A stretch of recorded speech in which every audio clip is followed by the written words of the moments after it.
Welcome to Mission to Inspire with Shola Ajibade, where inspiration, purpose, and abundance come alive. Together, we'll empower lasting change, helping you step boldly into your greatest potential. Hi, everyone. Welcome to Mission to Inspire. My name is Shola, and I'm joined today by our lovely lady, Gina. Hi, Gina. How are you? Good. How you doing, Shola? I'm good. I'm good. Thank you so much for joining us today. We're honored to have you on our show. Well, it's truly honored to be here. Are you ready to unlock a life of abundance, wealth, and purpose? I'm Shola Ajibade, your money, abundance, and prosperity coach, and I'm inviting you to join me on the Faith Hub, where faith meets prosperity.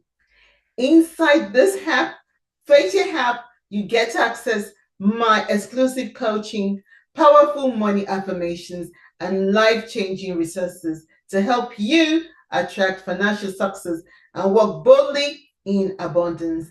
Dive into my books, live sessions, and daily affirmations designed to transform your mindset and align you with divine wealth. Join me today on Faith Here and start speaking prosperity into your life. Download the app, Faith Here app, now and step into your season of massive abundance. I shall see you on Faith Here app. Join me there and see you soon. To be with you and all your listeners. Thank you. Thank you so much. So today we will be talking about, overcoming adversity and finding purpose in our life's challenges. So, Amen. I know that you're a former nun, right? That's correct. Yes. And also you're an author, but I'm going to leave it as that because I think it's best for us to hear it from the horse's mouth. So please tell us more about you. No problem. Once again, I appreciate me allowing to share my story. It's a message of hope and strength, not only to myself as I share, it's to everyone. It's to everyone. And I did write my memoir, my book about it. Mm-hmm. So it is a journey. It's a journey of pain and suffering to peace and joy. And never ever thought I would be here today. Never thought I would be alive today. And especially never thought I would be living in a light. I thought I would live in darkness my whole life. I thought that was stamped on my forehead and that was it. So that's where, but it started, I mean, when I was a child, I grew up in New York, on the, across the ocean, across the body of water from Ushola, and I grew up on Long Island, and I never, I cannot complain about my childhood with my family because they were it was a unconditional love. Parents, it was all my parents. She says that should be a job in itself, and it is, and I give a lot of credit for her and all those, who are able to take care of, their family, but yet at the same time, when I was born, I was born with a lot of medical problems. So I was physically limited in doing sports throughout my life. Even to this day, I really can't run. Some things are just difficult for me. But my mom says, thank God you could walk. Right. But yet at the same time, I wanted to be like my siblings who were very athletic, popular.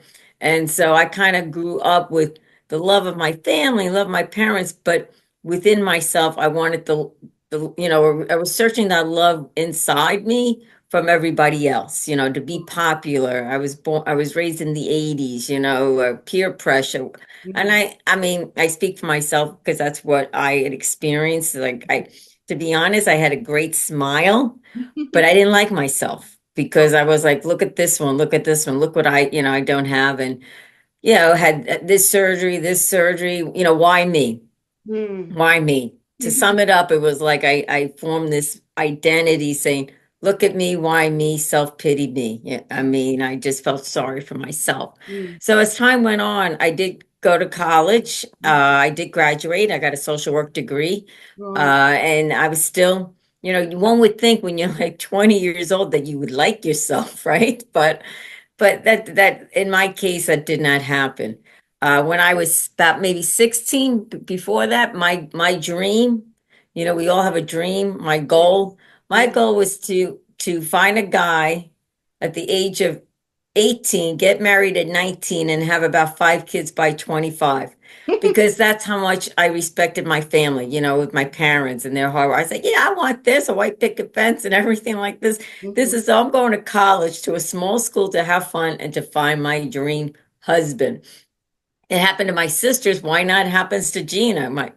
But yet it didn't happen to Gina. So it was like, so I mean, and that's where I did a lot of drinking in college, and I was just trying to escape from myself. I was trying to be somebody I wasn't, trying to be somebody that I think people would like, and I end up in the morning after drinking, and in the morning I'm still with me. I there's nothing.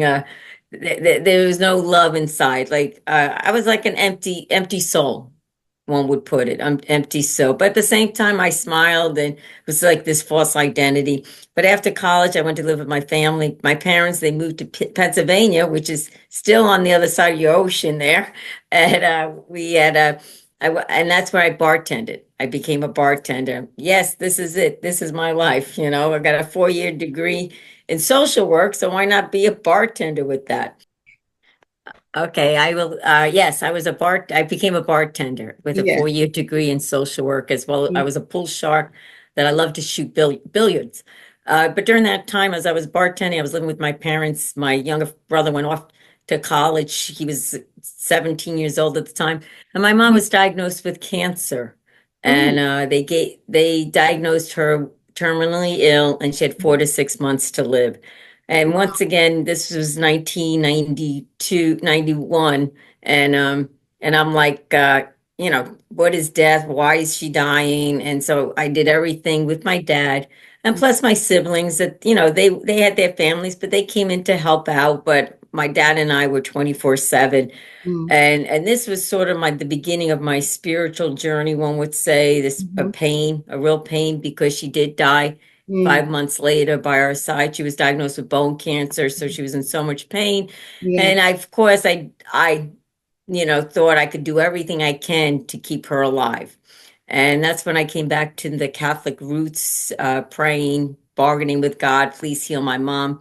But yet, like I said, she died. She had a beautiful death, but back then it wasn't beautiful to me. I'm 23 years old and I lost my mom, and I had nobody. I had my dad, which was great, and I clung to him because I was afraid that he was going to die. No. So as I was doing, once again, I'm a woman to search, searching for that purpose. What is the meaning of life? After you experience a death, for my mom, for me at a young, it was my first major death in my life. Mhm, And once again, it's like, why me? How come it happened to happen to me? I was just bartending, no boyfriend, nothing. So I was searching, and like I said, I came back to my Catholic roots, and in that, I did a 360-degree turn from going from bartending and then searching for the meaning of life. And I found that meaning of life in the Catholic Church. And then I became a nun. So I went from bartending and becoming a Catholic nun in the South Bronx of New York with a wow. Franciscan order. Mhm, Once again, Charlotte, this is it. This is my life. I think I'm finding my happiness. But in the long run, as you could see, I'm not a nun anymore. I had left the convent back in 2008. And during that time, it was, one would say, I mean, it was blessings and pain. Yeah. I wow. mean, I experienced a lot of suffering, Mm, a lot of rejection, from just a lot of yeah.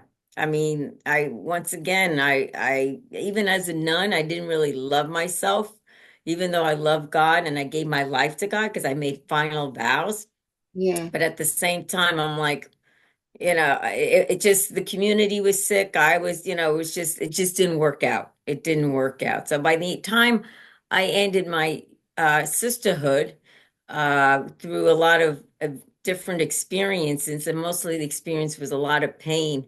Mm, And I felt like I was emotionally abused. So by the time I left the convent, I was my heart was broken. I was shattered in a sense of my life. I was in my 40s, and I couldn't understand why people were mean. I couldn't understand why they rejected me. I couldn't understand why God rejected me because I had married him. I'm like, I thought I had it. Here I'm searching for life, and I mean, what's the best thing to do? Yes, I went from bartending to becoming a sister, and then literally I got kicked out at the end of 12. I was 12 years in the convent, and I was a lost pup. I was in my 40s, and at this point, this is the time in my life I'm thinking, there's no life for me. What am I supposed to do? Now I'm 42.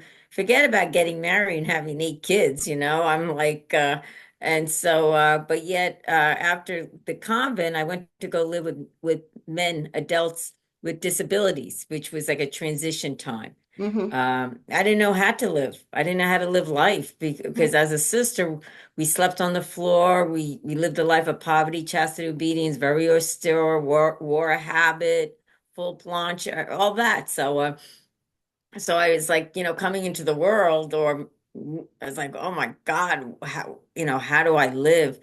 But when I went to I lived with these the men with disabilities, there was love there, and I was so broken. I felt rejected from God, from my community, from people. Like nobody stood mm, up for me, and it was like, look what they're doing. It's wrong, and so. But I experienced a lot of love from the men that I lived with disabilities, Down syndrome and autistic, and I did that for 2 years. It was sort of like a healing time for me. It was sort of like, okay, I can be, I was open to that love. And I also realized, my experience as a sister, that I allowed myself in that kind of situation. But yeah. needless to say, after being 2 years with the men there, I decided I was tired, Shola. I was just so completely tired of serving because I Mhm, do have a heart of service. I would reach out, love it, reach out everything, but yet, I was just tired of serving, that I decided to come to the Jersey Shore and just to be Gina, to do what Gina wants to do. And Gina always wanted to be by the beach, live by the beach, and I did. But I didn't know how to rent, do a rental. I had no idea. I'm in my now early 40s, and I really didn't know how to get a job or anything because as a sister, and then living with people with disabilities, and and then I did. I went back to work because I knew I had to work. That was always instilled in me to work. I became a bartender again. So I went from bartending to nunnery and bartending. At the same time, I'm still searching, for the meaning of life. And I was like, okay, can I have a break in life, God? Can something happen? I still had my faith, but I was still angry. I was very hurt. I was very confused. And mhm. so here I'm bartending, trying to live a social life back. Are you ready to unlock a life of abundance, wealth, and purpose? I'm Shola Ajibade, your money, abundance, and prosperity coach, and I'm inviting you to join me on the Faith Hub, where faith meets prosperity. Inside this app, Faith app, you get to access my exclusive coaching, powerful money affirmations, and life-changing resources to help you attract financial success and walk boldly in abundance. Dive into my books, live sessions, and daily affirmations designed to transform your mindset and align you with divine wealth. Join me today on Faith Here and start speaking prosperity into your life. Download the app, Faith Here app, now and step into your season of massive abundance. I shall see you on Faith Here app. Join me there and see you soon. To the bar around, and I did like to drink, so it was a great atmosphere for me. I love to be the center of attention. It was a great atmosphere for me. Mhm. And then a gentleman walked in by the name of Danny, and we started talking, we started connecting, we started dating. It was my first time really dating someone in my 40s. Like I didn't know how to date. And I had a friend of mine who said to me, when I left the convent, don't tell anyone you were a nun. Don't tell anyone, especially the guys, which I did. I mean, I'm a very open book, so in the beginning I'd be like, oh, this is what happened to me. I was a nun, and Mhm. nobody would call me. They don't want to go out with an ex-nun, none of this. So but anyhow, Danny, yes, we connected. We like to shoot pool together, and so I said, okay, here's a man that loves me. But lo and behold, I didn't realize that he was an alcoholic and he was drinking at the time. So I'm like, okay, then stop drinking. That's all. I didn't know much about the disease of alcoholism. So I was like, hey, if you love me, you will stop. And he did. He stopped, and I did go to a 12-step program called Al-Anon, which is a family program to support the alcoholics. So I went there and tried to work on myself. But meanwhile, I was there trying to, how do I stop Danny to stop drinking? Because I thought, once again, I had the control with my mom. I thought I had the control with Danny, that everything would be fine. But in the long run, as he did try that, ultimately 2.5 years later, a month before our wedding day, I found him dead. He died from the disease of alcoholism. Jesus Christ. That's a story in itself. It's a very tragic story. It was a very painful story because he, like about 7 months before that, he was driving cross country with his mom because he was sober, and this is what we're going to do, live this life. But they got into a tragic car accident in Indiana Ooh. where the mother died. He burned up. And so I uplifted from Jersey, came to Indiana, and Mm. and and then he ultimately picked up again, and then he died like a few months after that. So Mm. okay, we're talking about dark, oh my, suffering, trauma, whatever you want, PTSD, you name Mhm. it. I was flatlined, Charlotte. And at this point, I was very angry with God because I couldn't understand, like my whole life, God, why couldn't I get a silver lining? Why couldn't something good come from it? Yeah. Why couldn't I live a life without suffering? Mhm. That's, I mean, because I felt like, if anyone's meant to suffer, give it to Gina. She'll do it. So by the time Danny's death, like I said, I was dead. I was simply existed. I came back to the Jersey Shore with nobody. Like I said, his mom had died, who I was close with. So Danny was dead. I just was like, I was flatline. And so but when I came back, I was also very angry. Somebody invited me to go into the rooms of AA, Alcoholics Anonymous.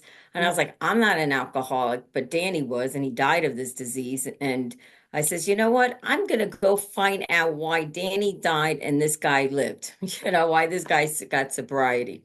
Um, so, like as you could see, my MO is searching and finding that purpose for Mm. everybody else, not for Gina, but for everybody else. Body else. And so I did. I went into these rooms listening. I was very angry. I was resentful, you name it. I hated God, I hated life, I hated myself, and I hated everybody that was sober. I just was like, no, nothing, no, nothing good is going to come from me. Nothing good is going to ever happen in my life. Mm.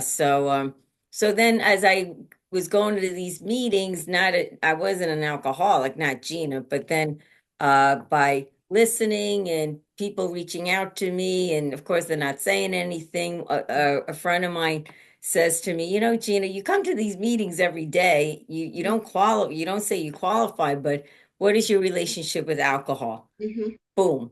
It was the beginning of an open, me, not Gina, not sister, not a nun. An ex-nun can't be an alcoholic, like all this, I can't, not me. Mhm. And but slowly, through God's grace, really, yeah, he did for me what I couldn't do for myself, that I did. In hindsight, I looked, as much as I was running away from life, I Yeah. was always running to the bottle to numb my pain. I was always using some sort of alcohol, some sort of way to escape that pain because I didn't want that pain. Right. And I mean, I don't have a similar story as other alcoholics, but my story is that I had this such pain that I would use alcohol to numb it. And I came into the rooms of AA because of Danny, but then I came to realize, you know what? I'm an alcoholic. And that was like the worst day and the best day of my life because once I said I was an alcoholic, all that pain, all that I was running from, all that self-loathing, Mm-hmm. Mm-hmm. self-hatred, everything, Mm-hmm. rejection, it just opened up. It just Mm-hmm. opened up. Mm-hmm.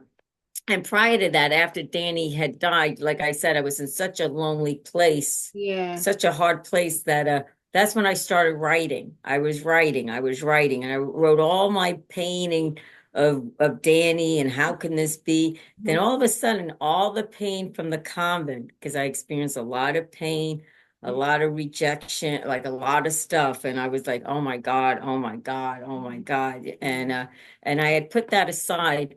And then as I continue my journey and I continue to realize, hey, I'm an alcoholic, and then I have a program to get back, to be in recovery and to learn because it was so foreign to me that I did. I gained a new life. And it's just really amazing to see how God worked through me because, like I said, I really hated God with a passion.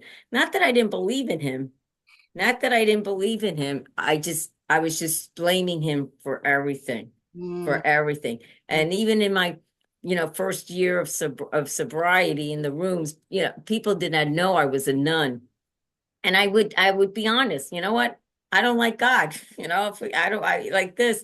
And people will come up to me and say, well, God really loves you. And in my mind, I'm like, no crap, God loves me. I was married to him. He knows me. You know what I mean? Like that's how I said he's on the couch. Right now he's on the couch.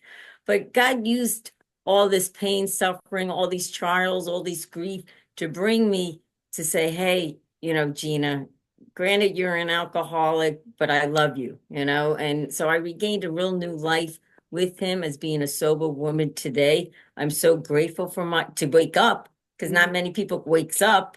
And Yeah. in that, I'm so grateful that I am sober, and I'm so grateful that I do have a God in my life. I do have a faith in my life, and everything else is a bonus. Everything else is a bonus, and so and in that I was able to be able to have relationships and Danny brought me a new guy in my life that I'm able to have a relationship with in a healthy way. Yeah. Healthy because my whole life was unhealthy, was living in an unhealthy way.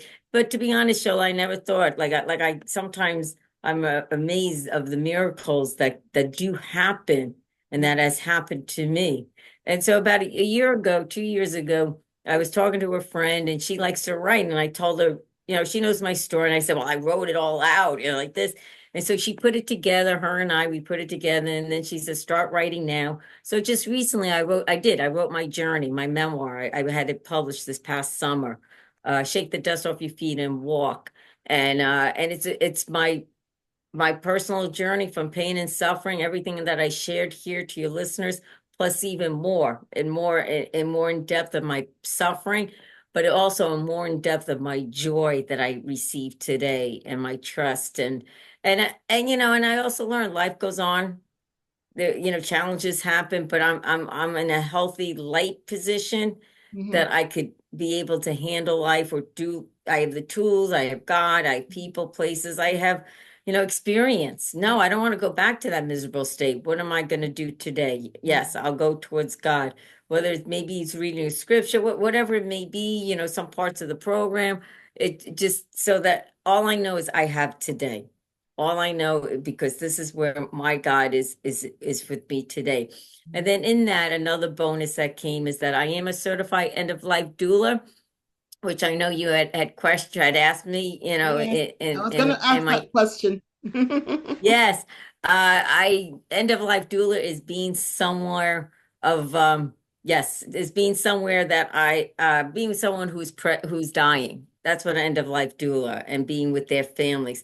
And the seed was planted when my mom died fast, 30 years, 33 years ago. And Yeah. at the time, the hospice person said to me, you'd be very good with the dying after my mom died. I said, no way. I only take care No. of my mom. But then as I developed into my faith and became a sister and had sort of like a resurrection in my life at that time, I'm like, wow, I love to be with the dying because I know where they're going. I know where, to a place of peace. Yeah. So fast forward 2 years ago, I got certified. I realize now it's a service out there Yeah. how people get certified, and it's I'm just kind of it's a passion. It's a passion. I don't mind being with the dying. I don't mind being with those who are grieving because I have many losses in my life, and so today I just pray and ask God if God puts people in my life to be with them to in other words, to pack their bags and I always respect their faith, their religion, their wherever they're going to, whether it's heaven, nirvana, but I know in my heart where they're going to is a place where this a place I can't even imagine. That's all I can say. It's a place to me is a place of peace, joy, and happiness. And the Yeah. last thing I'll share is that peace, joy, and happiness I realize Yeah. is within each one of us. You Right. know, so deep within each one of us that's what we're searching for. What's our purpose in life? Our purpose is our journey, Yes. however God or whoever your God takes you to find that peace and that love in the pit of your soul. And Yeah. that's and we may not find it in this life, but I know it's a life that we're going to go to, that's to me it's filled with love and peace. So yeah, that is my journey that I'm happy to share with you and your listeners. And my message is of hope and strength. Do not give up. You're not alone. Don't quit. Know that I've gone through it. Check out my book, everything. And then I'm here. I'm always here for others if through my website, whatever. I have a good ear to listen. I could keep my mouth shut. Very And or good. whatever is needed, because I do believe we do have a God or a greater power than all of us that just wants us to return home within as well as to the next stage of our life, the next place in our life. So Very true. that's Thank it. you so much. Thank you so. In fact, you've actually answered most of my questions just by sharing your journey. Noticed that. I thought so. I was like, how am Oh I my gonna really? I mean, it's just it God. was But yeah, that's it good. kind You've of actually really flowed. Thank you so much for joining us today. And for people that might want to contact you, you said they can reach you on your website, right? yes, it's ginaecon.com, ginaecon.com, and you'll see more about my story and my book on the website as well. Okay. And they can purchase your book from there. Yes, it's through Amazon, yes. All right. Thank And I you. believe they go to UK. I don't know where your listeners are from, but I know UK is selling it out there through Yeah. Amazon. So, You're very correct. Thank you so much for joining us today, Gina. We're really well, blessed. thank you for having me. We're blessed to have you on. Thank you, everyone, for joining us. And I hope that you will go on our website and, check out our journey and purchase that book. Thank you so much. Bye, everyone. Bye-bye.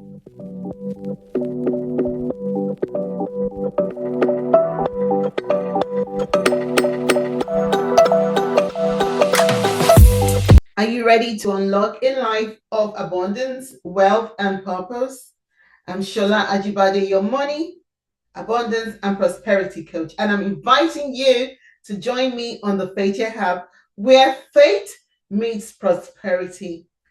Inside this app, Faith Hub, you get to access my exclusive coaching, powerful money affirmations, and life-changing resources to help you attract financial success and walk boldly in abundance.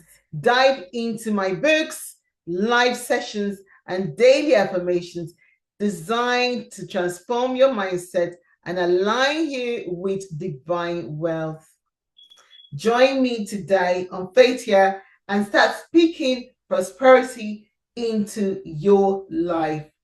Download the app, Faith Here app, now and step into your season of massive abundance. I shall see you on Faith You Have.